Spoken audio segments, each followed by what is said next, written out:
Okay, so there they are, cleaned out.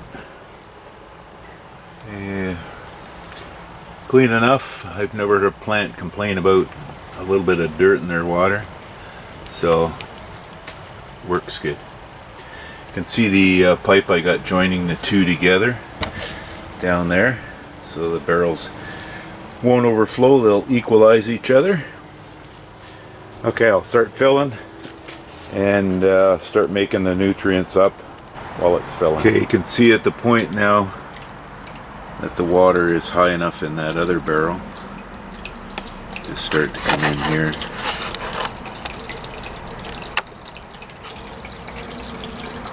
So you can see it's reasonably low. There to there. And we'll wait till they're approximately here, about this deep, both barrels. And that is equivalent to the barrels up top where the plants are growing. Okay, so off to making nutrients. Okay, so this year I couldn't get the nutrients I normally use. I normally use this Maxi Grow general purpose 10-5-14.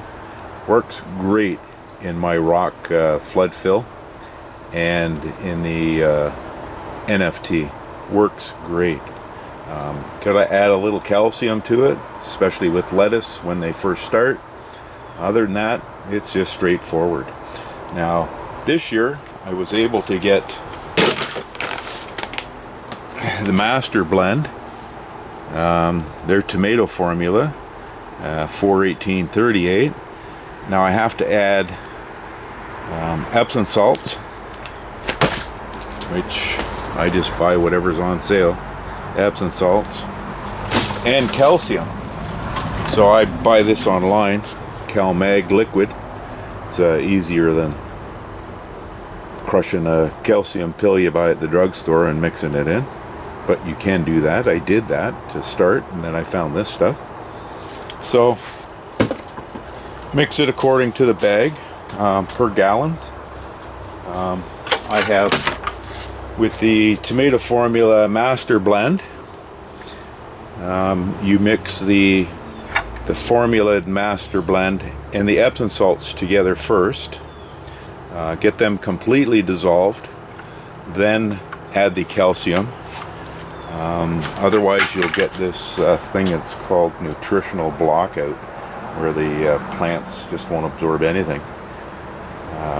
Been there, done that. Couldn't figure out why my plants were wilting. And then I read the package and went, oh, okay.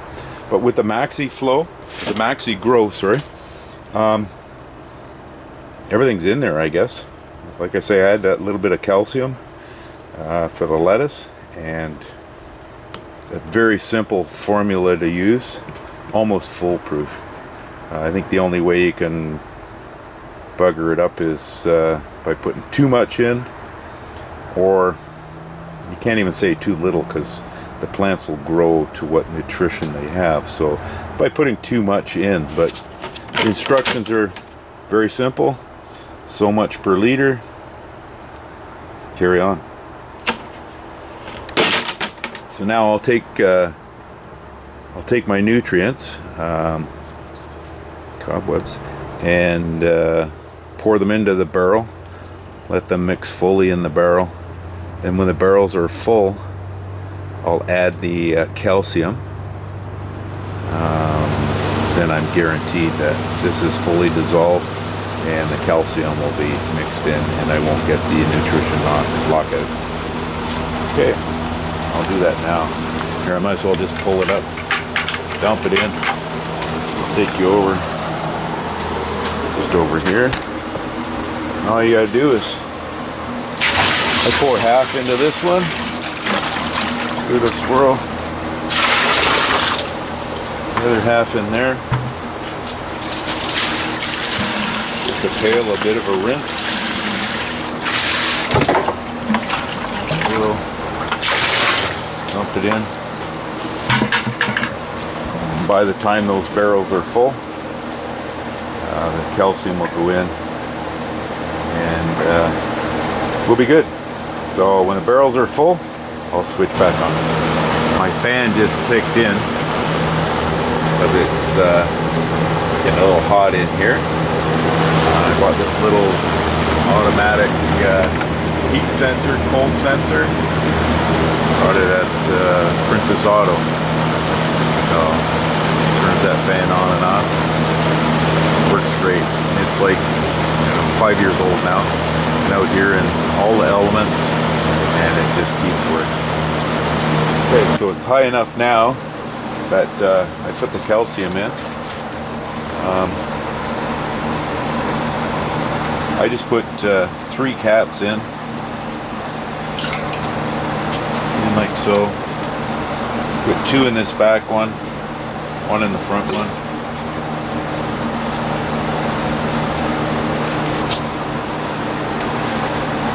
Find that works good. My lettuce, I don't get too much leaf tip burn, so I keep it like it is. Back there, cloves. Give it a bit of a mix. Pretty much it. Now what I do is I'll turn the pump on that feeds the beds and wait for them to fill and drain. See what I got left in the reservoir.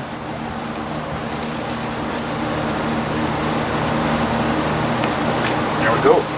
Pump's on. Now running and feeding the beds. So when they get close to draining, I'll put the camera back on and show you what's the depth in the beds and the depths in the barrels. So it's been a little while. The left hand side is getting near full. On that, starting to get to the top of the barrel, the grow barrel, and as you can see, these barrels are just a little bit low. So what I'm going to do is I'm going to throw a 5-gallon pail of just plain water in, just to guarantee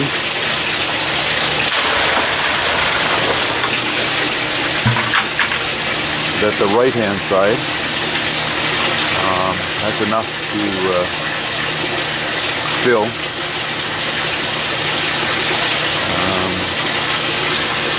before the barrels actually run out. We're a little bit low. I usually add 2 5-gallon pails, so I'll get this other one filling. And that seems to be adequate for about a week. After a week, it's about 5 gallons need to be added into these barrels, just from plant use and evaporation. You get a fair bit of evaporation. It's hot in this greenhouse, really humid, so about a week, 5 gallons, sometimes 10. Right now it's pretty warm through the day, pretty cool at night. And my shade cloth that I put on, have a look here. The shade cloth is ripped from the big storm we had. Got a big rip in it. So that'll need to be repaired if I can. If not, I'll be getting another one off Amazon. So we're watching this empty out. Like I say, this is the left-hand side. Oops, my 5 gallons is full.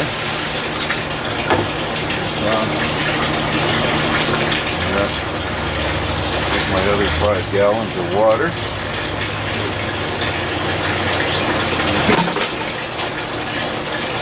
Put that directly over there.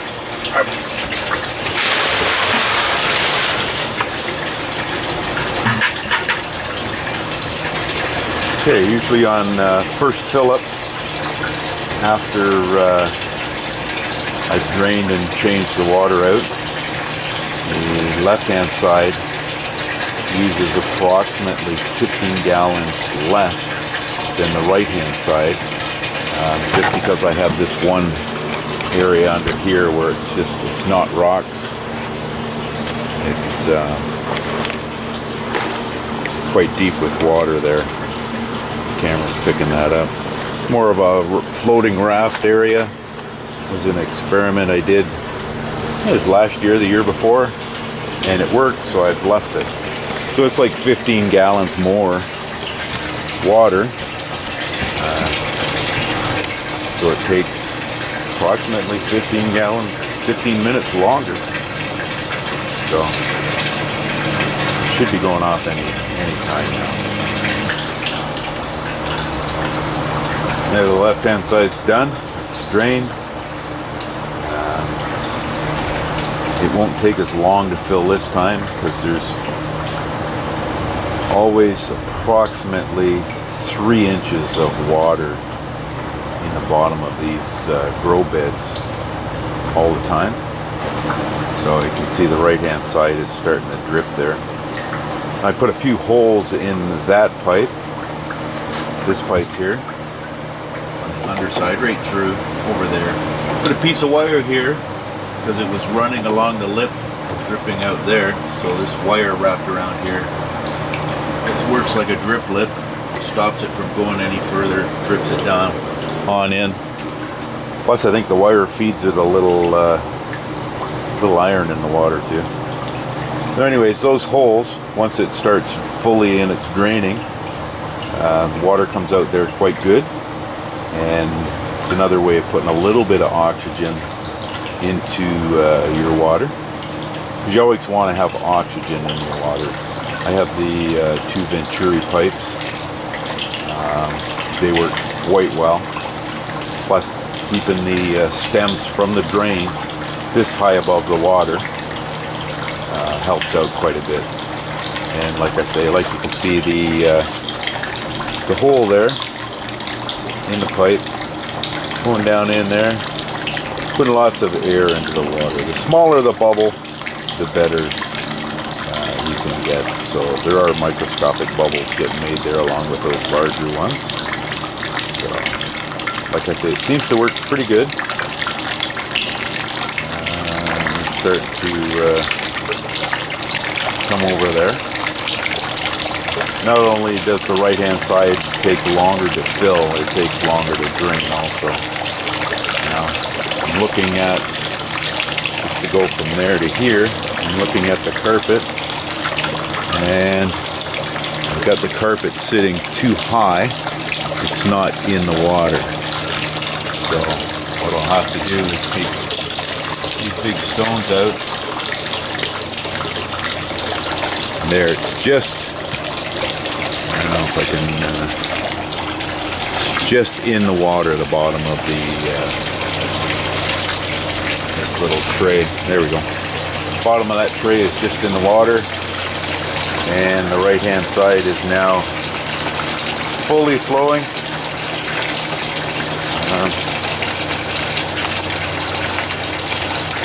You can see, being this high, puts a fair bit of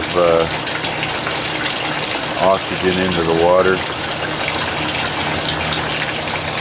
Could have shortened that pipe to have it go into the water, but you know. Yeah. Well, that one's draining. I'm gonna go over to this bed here. Zoom out a bit. There we go. And I'm gonna drop a spinach seed in about 6 of these. See what happens. I've never done this, so we'll see what happens. Spinach seeds are of a good size, so I think they'll hang on in these clay pellets. You just got to get them deep enough. I'm gonna take a couple out. I'll do these 6 at the front. And if I have to, I'll move them around.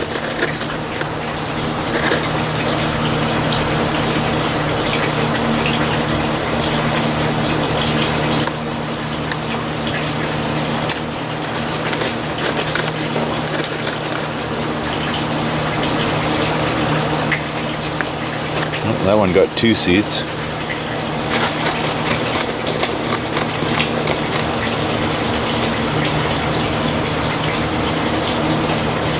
I was gonna say, why not give them all 2 seeds?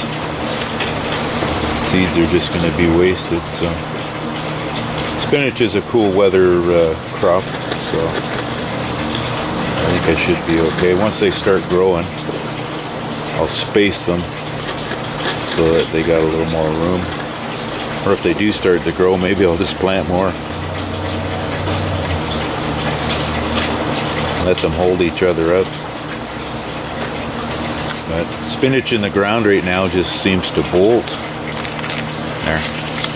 So we'll keep an eye on those 6.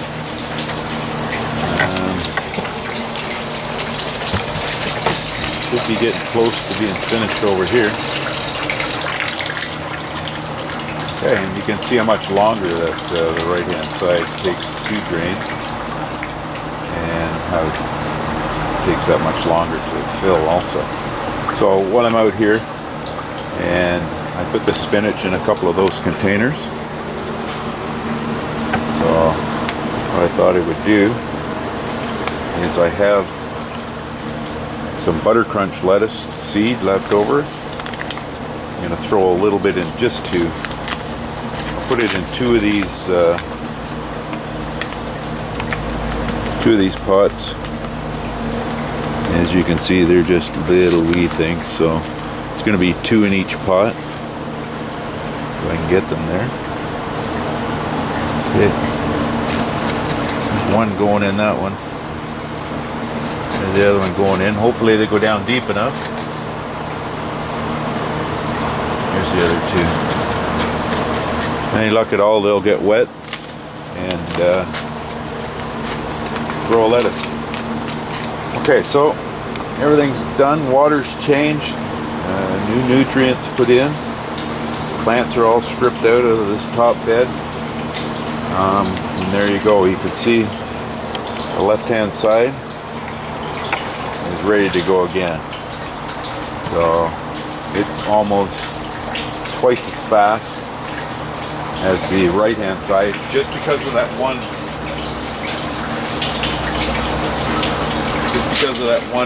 raft bed where there's that bit of stone taken out of it. Okay, I'll go inside and piece this together.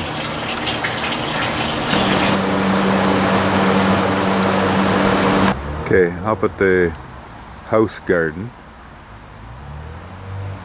the Wild Matthew tomato plant has taken over the patio. Look at this guy. Just comes over. This is like one plant, and it's just taken over. We do get in. Where are we here? There we go.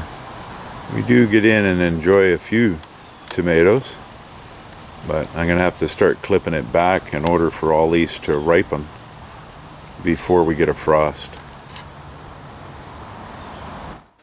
Thanks for watching.